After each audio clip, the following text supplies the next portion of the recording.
Olá, o Folha Entrevista desta semana recebe o economista Marcos Rambalducci, que é professor de Economia na Universidade Tecnológica Federal do Paraná, também consultor da Associação Comercial e Industrial de Londrina e colunista da Folha. Professor, muito obrigado pela sua participação.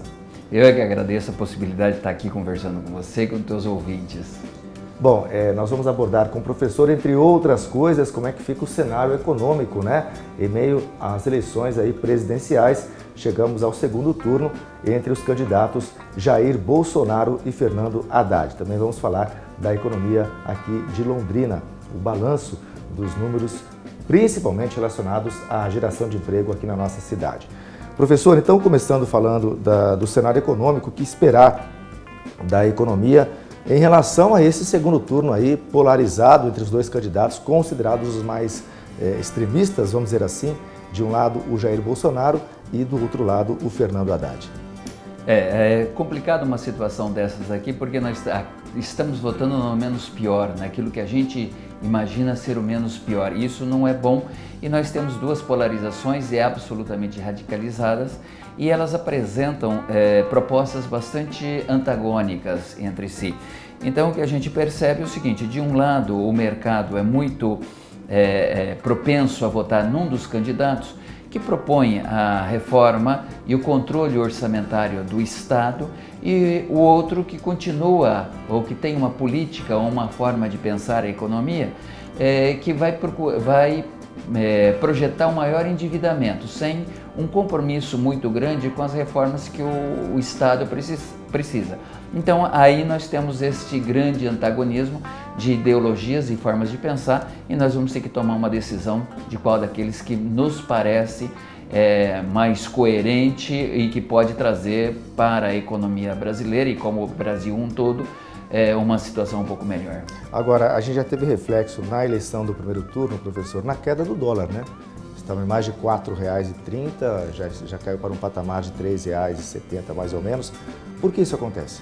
Muito porque o candidato que propõe uma reforma no sistema e um controle do déficit público ganhou as eleições. Isso significa que o mercado vê com muito bons olhos, porque ele fala, olha, a taxa de juros deve ser mantida, né, em patamares baixos, isso vai ativar a economia e vai ajudar as empresas e mobilizar as empresas para um processo produtivo, criando empregos e por aí afora. Ora, se vai criar empregos e vai criar renda, o lucro das empresas aumenta. Então, o que acontece? As ações na Bolsa de Valores são sustentadas por esta perspectiva.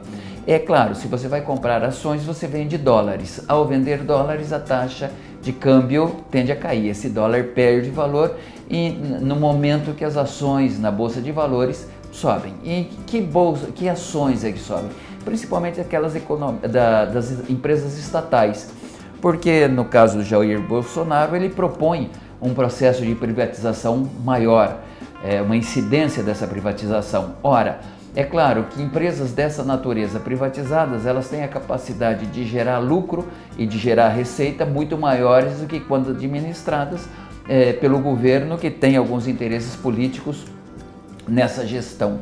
Então o que acontece? Essas ações, claro, tendem a subir. São as que principalmente mais subiram, a Eletrobras, a Petrobras e todas as outras estatais. Agora, uma coisa curiosa, professor, até em função do discurso adotado pelos dois candidatos aí que estão no segundo turno, é que pela primeira vez o primeiro compromisso assumido não diz respeito à economia, mas sim à garantia das instituições democráticas, né? Tanto o candidato Jair Bolsonaro se comprometendo a manter a democracia, quanto o candidato Fernando Haddad, que se comprometeu, por exemplo, a não revir mais a Constituição, por exemplo. É uma situação inusitada, a economia ficando em segundo plano. Olha, toda vez que a economia... No primeiro momento, pelo menos. Principalmente, o que acontece é o seguinte: quando nós temos uma polarização dessa natureza, nós perdemos muito do racionalismo e vamos para o emocional, não é certo? O Brasil não tem espaço para permitir algum desmando que não seja na linha da democracia. O povo já deu com muita clareza essa informação e mostra que o processo democrático é aquele que está impregnado no brasileiro e ele aposta nisso. Qualquer malversação desse processo democrático, nós vamos ter uma convulsão social que nós não sabemos para onde vai, que rumo vai tomar. Mas eu não tenho medo nenhum sobre esse aspecto, porque o povo brasileiro quer a democracia e não há nenhuma outra forma de você conter esse desejo social, ponto. Quando nós olhamos para o lado racional, e esses dois candidatos vão ter que apresentar propostas um pouco mais claras do que vão fazer na economia, porque se de um lado nós queremos a democracia, por outro lado, um povo passando fome, tendo desemprego, vai trazer também uma convulsão social muito grande. Então nós precisamos, num segundo momento, voltar a racionalizar a economia, porque é dela que vamos criar um bem-estar social mais amplo e mais disseminado na nossa sociedade. E a história recente mostra, né, professor, que quando a economia vai mal, a popularidade do presidente cai, inclusive arriscando a sua própria governabilidade. Aconteceu isso com o presidente Fernando Collor lá em 1991, 92, quando houve o processo de impeachment, a economia já estava em queda. Também aconteceu o mesmo com a presidenta Dilma Rousseff, também sofreu o processo de impeachment. Por que isso acontece? Olha, é claro, quando a fome bate na porta, o amor sai pela janela. Eu acho que essa é a explicação melhor. Se você está com dificuldades financeiras, se você tem dificuldade de emprego, se você perde a renda, isso daqui impacta a família e o indivíduo de uma maneira muito forte. E isso faz com que ele se sinta na necessidade de tomar uma decisão, e aí as mobilizações acontecem muito em função disso. E evidentemente a gente já viu em campanhas americanas, né, quando o Bill Clinton e o assessor dele falou, é a economia. É claro que é a economia ela vai pôr e vai tirar gente do governo, porque isso daqui impacta a família de maneira muito direta e evidentemente, onde falta a renda, não tem jeito de você aceitar a administração que está sendo colocada por nenhum tipo de governo. Bom, o senhor falou das reformas também que são importantes, os dois candidatos assumirem esses compromissos. A reforma da Previdência dificilmente esse ano passa, inclusive o próprio economista, aí, o principal responsável pelas propostas econômicas do candidato Jair Bolsonaro, já sinalizou nesse sentido de que dificilmente haverá essa reforma neste ano. É uma das prioridades, o senhor entende? Também tem a reforma tributária, né? Olha, nós precisamos fazer algumas reformas só para a gente ter alguns números na cabeça. O PIB brasileiro é na ordem de 6,6 trilhões de reais. O governo fica com mais ou menos na forma de arrecadação com 2,3 trilhões. É sempre importante a gente lembrar que a segurança, a saúde, a educação são responsabilidade do governo, mas o governo não é uma entidade que veio de Marte trazendo um baú cheio de dinheiro e que algumas pessoas não querem fazer essa divisão. Não, um país depende fundamentalmente do seu crescimento e de quanto que ele gera, e a arrecadação do governo na forma de impostos é que vai fazer essa distribuição. Dizia que 2,3 trilhões de dólares são arrecadados na forma de impostos e são divididos entre os três poderes, o judiciário, o legislativo e o executivo. O executivo nosso federal tem à sua disposição em torno de 1,3 trilhões para fazer essa administração. Desse 1,3 trilhões, praticamente 1 trilhão 950 bilhões são para a Seguridade Social. A Seguridade Social tem três contas: a Previdência Social, a Assistência Social e a Saúde. A Previdência Social fica com 650 bilhões deste montante. Portanto, é a conta que precisa ser equacionada. E esta dívida aumenta em torno de 200 bilhões todo ano. Então, não há jeito de suportar essa conta.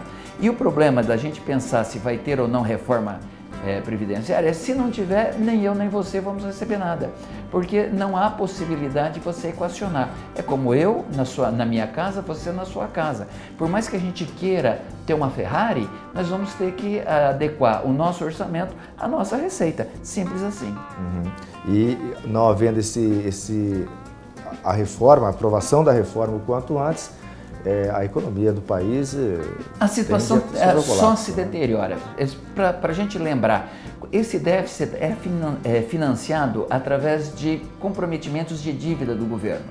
O nosso governo, se o PIB é de 6,6 trilhões, só o governo federal deve 3,75 trilhões de reais. A dívida total ultrapassa 5 trilhões de reais. Só esse custo, se a gente colocar 10%, são 500 bilhões. Some-se mais uma dívida, um déficit orçamentário em cima da Previdência Social e você tem aí uma conta que vai aumentando praticamente 10% todo ano, o que se torna absolutamente impagável. Professor, falando um pouquinho da nossa economia local, estamos chegando já no final do ano. Qual é o balanço de Londrina? Londrina continua muito atrás ainda das principais cidades do estado, inclusive, na questão da geração de empregos, né? É verdade. Londrina ainda, a despeito de nós termos números positivos nos últimos dados do CAGED, com um aumento de 550 postos de trabalho, quando a gente olha durante o ano, nós ainda estamos devendo 1.100 postos de trabalho. Quando a gente olha os últimos 3 anos, nós temos praticamente 4.000 postos de trabalho com carteira assinada fechada. Isso, claro, impacta de maneira significativa a nossa economia e a cidade de Londrina não foge dessa situação. E para mais interessante da análise é que Londrina não tem uma indústria. Ela vive muito do serviço e do comércio, e esses dois setores são absolutamente importantes. Eles respondem por 80% do PIB e 78% dos empregos. Não resta a menor dúvida que esse é um setor significativo. O problema é que ele, em situações de crise, ele não consegue vender para fora. Então, o que acontece? Nós acabamos reciclando a crise internamente. Então, como nós não produzimos para outros mercados, que é o que faz a indústria, nós não trazemos dinheiro de fora. Ao não trazer dinheiro de fora, nós ficamos reciclando o nosso próprio dinheiro. Quanto menos gente empregada, menos renda, menos distribuição, e isso vai fazendo com que a nossa economia se mitigue. Precisamos fundamentalmente criar indústrias, mas setores que sejam tecnológicos. Eu não quero indústrias de base aqui para Londrina, Londrina não suporta. Ela precisa de um setor industrial muito voltado à tecnologia, ao embarque de tecnologia na sua produção. Isso é que agrega valor, é isso que nós precisamos trabalhar para a nossa cidade de Londrina. A gente tem cidades da região metropolitana com uma vocação industrial muito mais forte, Cambé, por exemplo, Ibiporã, tem até o polo moveleiro em Arapongas, mas que são economias insuficientes para que Londrina possa melhorar os seus resultados também, né? Perfeito. Quando a gente olha, se você fizer uma análise da proporção da indústria na formação do PIB, você vai perceber que essas cidades têm na indústria uma composição percentual do seu PIB muito maior do que a cidade de Londrina. Então essas cidades acabam gerando empregos, mas elas não são economias tão significativas assim que sejam capazes de puxar a economia de Londrina. Pelo contrário, elas sofrem mais porque muito dessas indústrias vendem para o nosso mercado, o mercado londrinense. Então, na verdade, elas também são impactadas de maneira negativa quando Londrina não vai bem.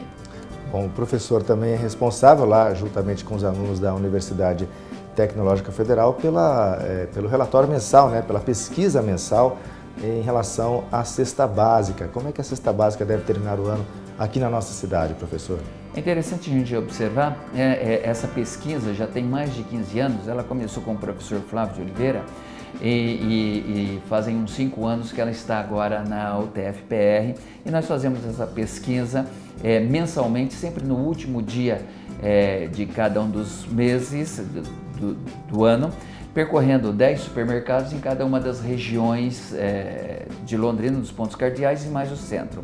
E nós temos observado o seguinte: a agricultura tem segurado o custo da inflação. Quando nós vemos a gasolina subiu mais do que a inflação, a luz subiu mais do que a inflação, a energia elétrica. E por que a inflação está mais baixa? Porque a cesta básica conseguiu segurar, na média, essa explosão inflacionária. Então nós temos ela bastante comportada. Embora neste mês que passou nós tenhamos tido um aumento significativo, 8,8% de aumento da cesta básica, em função principalmente do aumento da carne, que ela tem um impacto muito grande na composição da cesta básica, representando mais de 40%, então ela subiu bastante e isso acabou impactando negativamente em termos de preço. Mas ao longo de todo o ano ela se manteve muito comportada, ajudando muito mais do que atrapalhando em termos de formação da inflação brasileira e da inflação aqui para a cidade de Londrina. Tá certo. Eu conversei com o economista Marcos Rambalducci, professor na Universidade Tecnológica Federal do Paraná, também consultor da Associação Comercial e Industrial de Londrina, colunista aqui da Folha. Professor, muito obrigado pela sua participação. Se o senhor quiser fazer uma última mensagem aos nossos leitores da Folha e telespectadores da MultiTV, fique à vontade. Eu que agradeço essa oportunidade de estar falando com os seus ouvintes e leitores, e fundamentalmente agora é a hora da gente fazer uma ponderação e ver aquele candidato que é capaz de trazer o atendimento aos nossos anseios. Então, sem radicalismo, mas com um pouco de racionalidade nesse processo, nós vamos conseguir eleger aquele que pode nos atender de uma maneira mais significativa e de maneira mais assertiva em termos econômicos. Eu aguardo você no próximo programa. Até lá!